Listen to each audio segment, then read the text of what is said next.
नमस्कार। अखंड ज्योति की इस ज्ञान यात्रा में आप सभी का स्वागत है। आज हम नवंबर 2004 के अंक के पन्नों को पलटेंगे और देखेंगे कि उस महीने जीवन को सही दिशा देने के लिए कौन से आध्यात्मिक मोती हमें दिए गए थे। तो चलिए इस यात्रा की शुरुआत करते हैं। पत्रिका की शुरुआत एक बहुत ही गहरे और शक्तिशाली विचार से होती है। सोचिए, एक ऐसा जीवन जिसका कोई आदर्श ना हो, कोई मंजिल ना हो, वो कैसा होगा? वो ठीक एक ऐसी नाव की तरह होगा जिसका कोई मल्लाह नहीं और जो तूफानी समुंदर में बस भटकने के लिए छोड़ दी गई है। यही विचार इस पूरे अंक का केंद्रीय भाव है। तो इस अंक में हम किन किन विषयों से गुजरेंगे?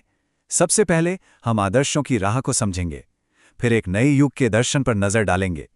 इसके बाद जानेंगे कि सच्ची भक्ति का स्वरूप क्या है, नारी शक्ति की महिमा को पहचानेंगे, तीर्थ यात्रा के असली मतलब को समझेंगे और आखिर में हर तरह के दुख से मुक्ति का रास्ता क्या है, इस पर भी बात होगी। तो चलिए शुरू करते हैं हमारे पहले खंड से। ये खंड हमें एक सार्थक जीवन की सबसे जरूरी नींव के बारे में बताता है और वो नींव है हमारे आदर्श और हमारे जीवन के लक्ष्य। पहला ही लेख है आदर्शों की राह। ये लेख हमें बताता है कि आदर्श आखिर हैं क्या। ये सिर्फ कोई अच्छी अच्छी बातें या इच्छाएं नहीं हैं, बल्कि ये घने अंधेरे से निकलकर उस परम प्रकाश की ओर बढ़ने की एक सच्ची तड़प है। और इसके लिए दो चीजें बहुत जरूरी हैं, एक साहसी संकल्प और दूसरा कभी ना थकने वाला प्रयास। और आदर्शों की इस ताकत को समझाने के लिए स्वामी विवेकानंद का एक बहुत ही सुंदर उदाहरण दिया गया है। सोचिए, पानी की एक छोटी सी बूंद कितनी कोमल होती है, लेकिन जब वही बूंद किसी चट्टान की दरार में जाकर जम जाती है तो उसमें उस कठोर चट्टान को भी तोड़ने की ताकत आ जाती है। ठीक इसी तरह जब कोई महान आदर्श हमारे मन और कर्म में बस जाता है तो वो हमें एक अजेय शक्ति बना देता है। तो ठीक है, आदर्श तो जरूरी है, लेकिन अपने लक्ष्य तक पहुंचे कैसे? अगला लेख लक्ष्य पूर्ति हेतु स्वप्नदर्शी बने, इसी का रास्ता दिखाता है। इसकी प्रक्रिया बहुत सीधी और सरल है। सबसे पहले तो अपने अंदर झांककर अपनी असली प्रतिभा को पहचानिए। फिर एक ऐसा लक्ष्य चुनिए जो आपके दिल के, आपके संस्कारों के करीब हो, और फिर उस रास्ते पर चलते हुए अपनी काबिलियत को और निखारते जाइए। रास्ते में मुश्किलें तो आएंगी ही, पर उन्हें रुकावट नहीं बल्कि आगे बढ़ने का एक मौका समझिए। और यहीं पर यह लेख आज की दुनिया पर एक बड़ी जरूरी टिप्पणी करता है। देखिए, आजकल ज्यादातर लोगों के लक्ष्य क्या होते हैं? अच्छा पद, खूब सारा पैसा, समाज में नाम, बस। लेकिन ये लक्ष्य तो जीवन को बहुत छोटा बना देते हैं। सच्चा लक्ष्य तो वो होता है जो इतना बड़ा हो, इतना महान हो कि उसके लिए पूरी जिंदगी भी लगा दी जाए तो कम लगे। हमें अपने जीवन को छोटी छोटी चीजों के लिए सस्ता नहीं कर देना चाहिए। चलिए अब आगे बढ़ते हैं। अब हम एक ऐसे लेख पर चर्चा करेंगे जो आज की समस्याओं को एक अलग ही नजरिए से देखता है। ये लेख पश्चिमी सोच की कमियों को उजागर करता है और समाधान के लिए पूरब के आध्यात्मिक ज्ञान की ओर इशारा करता है। इस लेख का नाम है आध्यात्मिक समाजवाद एवं पूरब की मनीषा ही युग को बदलेंगे।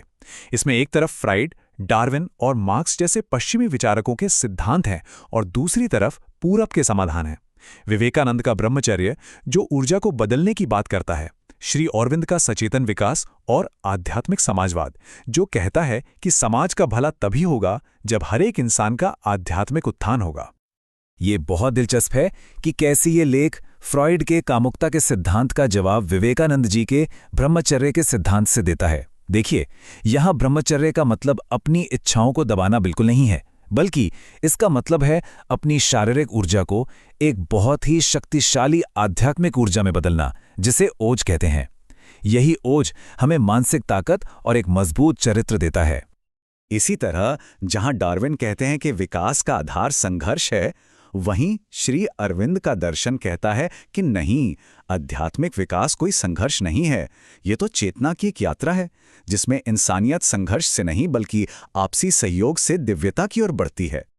अब दर्शन की इन गहरी बातों के बाद चलिए एक कहानी की ओर चलते हैं। ये कहानी हमें सिखाएगी कि सच्ची भक्ति आखिर होती क्या है। कहानी का शीर्षक है बहिरंग नहीं, प्रभु के अंतरंग सौंदर्य को जाना। इसमें वक्कली नाम का एक भिक्षु है जो भगवान बुद्ध के सुंदर शरीर को देखकर इतना मोहित हो जाता है कि बस उन्हें दिन रात देखते रहने के लिए ही उनका शिष्य बन जाता है।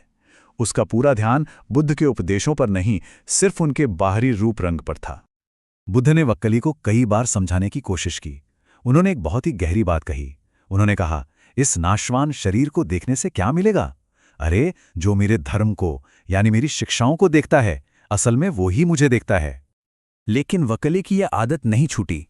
तब एक दिन बुद्ध ने उसे कठोरता से डांटा और संग से निकाल दिया। वकले इतना निराश हुआ कि वो आत्महत्या करने चल पड़ा, और ठीक उसी पल बुद्ध उसके सामने फिर से प्रकट हुए। उसी क्षण वकले की आंखें खुल गईं। उसने पहली बार बुद्ध के शरीर के पार जाकर उनके जीवित धर्म को महसूस किया, और उसी पल उसे मुक्ति का सच्चा रास्ता मिल गया।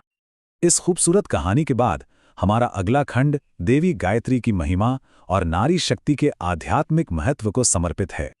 एक लेख है घोर अज्ञान का द्योतक नर नारी का भेद। ये हमें याद दिलाता है कि हमारे वैदिक काल में महिलाओं का स्थान कितना सम्माननीय था। यहाँ कुछ महान ऋषिकाओं के नाम हैं। सरमा, अपाला, गार्गी, ये वो विदुषी स्त्रियां थीं जिन्होंने वेदों के मंत्रों तक की रचना की। ये इस बात का जीता जागता सबूत है कि तब ज्ञान और आध्यात्मिकता में स्त्री पुरुष में कोई भेद नहीं किया जाता था। फिर अगला लेख है अनंत वत्सला वेद माता गायत्री। ये समझाता है कि हम परमात्मा की उपासना एक माँ के रूप में क्यों करते हैं, खासकर गायत्री की। इसकी वजह है माँ का निस्वार्थ प्रेम। सोचिए, एक माँ अपने बच्चे की 100 गलतियों को माफ कर देती है, हर हाल में उसकी रक्षा करती है। करुणा, सेवा और क्षमा, इन्हीं दैवीय गुणों की वजह से परमात्मा का सबसे सुंदर स्वरूप माँ का ही माना गया है। अब हम एक बहुत ही प्रचलित विषय पर आते हैं, तीर्थयात्रा। लेकिन पत्रिका का यह हिस्सा हमें तीर्थयात्रा का वो मतलब समझाता है जो शायद हम जानते ही नहीं। लेख का शीर्षक है तीर्थों का मर्म एवं यात्राओं के उद्देश्य। ये तीर्थ शब्द की जड़ तक जाता है।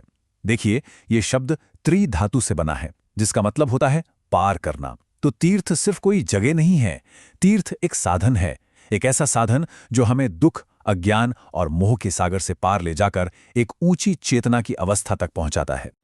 तो फिर कुछ खास जगहों को ही तीर्थ क्यों कहते हैं? क्योंकि ये जगहें आध्यात्मिक ऊर्जा के पावर हाउस हैं।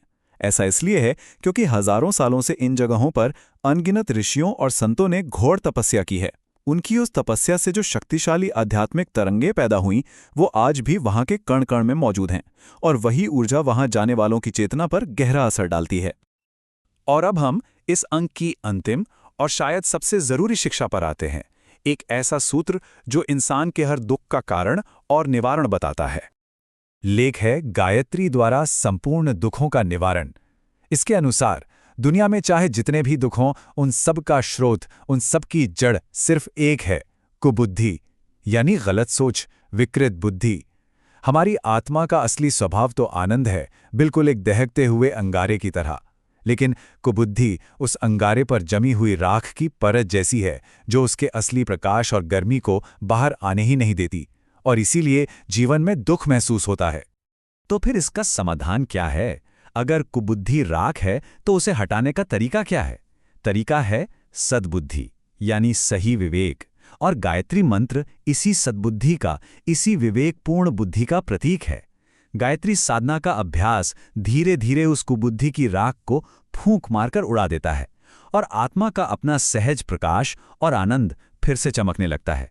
यही है सभी दुखों से हमेशा के लिए मुक्त होने का रास्ता। तो इस पूरे अंक का सार यही निकलता है कि जब हम आदर्शों से भरे, विवेकपूर्ण और आध्यात्मिक रास्ते पर चलते हैं, तभी हम अपने असली आनंद स्वरूप को पा सकते हैं। अब सवाल बस ये है कि इस ज्ञान की रोशनी को लेकर हम अपने जीवन के रास्ते को कैसे रोशन करेंगे। ये एक ऐसा सवाल है जिसका जवाब हम सभी को अपने अंदर खोजना है।